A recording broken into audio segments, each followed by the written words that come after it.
દરેક નીતિની સામે કાયદાની રીતે ઊભો રહેતો SSK ન્યૂઝ ચેનલ।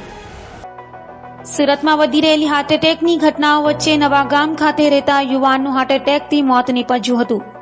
સુરતમાં હાર્ટ એટેકના બનાવો વધી રહ્યા છે, ત્યારે નવાગામ વિસ્તારમાં રહેતા 47 વર્ષીય રાજેન્દ્ર દયારામ ઈસીનું છાતીમાં દુખાવા બાદ મોત નીપજ્યું હતું। રાજેન્દ્રને છાતીમાં દુખાવો થતાં તે બેભાન થઈ ઢળી પડ્યો હતો, જેથી તાત્કાલિક પરિવારજનો તેને કારમાં લઈ હોસ્પિટલે પહોંચ્યા હતા। જોકે રસ્તામાં જ રાજેન્દ્રનું મોત નીપજ્યું હતું, જેને લઈ પરિવારજનોમાં શોકની કાલીમાં છવાઈ ગઈ છે। 3 સંતાનોએ પિતાની છત્રછાયા ગુમાવી દેતા હોસ્પિટલે માહોલ ગમગીન બની ગયું હતું। મારું નામ વિજયભાઈ કોલી છે।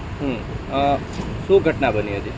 કાલે સાંજે 5:30 દરમિયાન જે મયત થયા છે રાજેન્દ્રભાઈ દયારામ ઈશી, ઉંમર છે એની 47। તો કાલે સાંજે 5:30 વાગે એને ચક્કર આવ્યા અને ચક્કર આવીને નીચે પડી ગયા અને ઉલટી થઈ।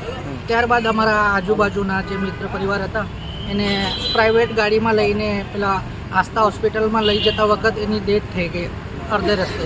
પછી અમે આસ્થા હોસ્પિટલ પહોંચાડીને ત્યાંથી અમને સિવિલ હોસ્પિટલમાં ઘસડવામાં કીધું કે પછી અમે પ્રાઇવેટ જ ગાડીમાં સિવિલ હોસ્પિટલ લાવીને અહીંયા PM રૂમમાં દાખલ કરાવ્યું છે અને પોલીસ બધું તપાસ કરે છે અને એ બધી તપાસ થઈને અમે અહીંયા PM થઈને હવે બોડી લઈ જવાની તૈયારીમાં જ છે। તમને ડૉક્ટરોએ શેના કારણે મોત થયું હોવાનું જણાવ્યું? ડૉક્ટરે કીધું કે એને કંઈ પેલા આપણે કહેવાય છે કે આ અટેક જેવું કંઈ આવ્યું છે ને એને પેલા ચક્કર આવ્યું ને એવું કંઈ કીધું કે હવે PM રૂમમાં જે છે એ ખબર પડશે આપણે।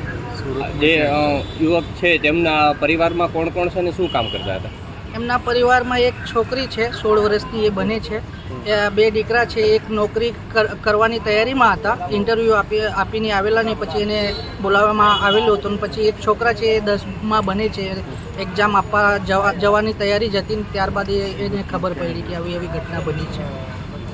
સુરતમાં કઈ જગ્યાએ એરપોર્ટ રહ્યું છે? સુરતમાં 989 પ્લોટ નંબર છે, RD નગર, નવાગામ, છત્રપતિ શિવાજી મહારાજ ટેમ્પલ પાસે આ ભાઈનું ઘર છે।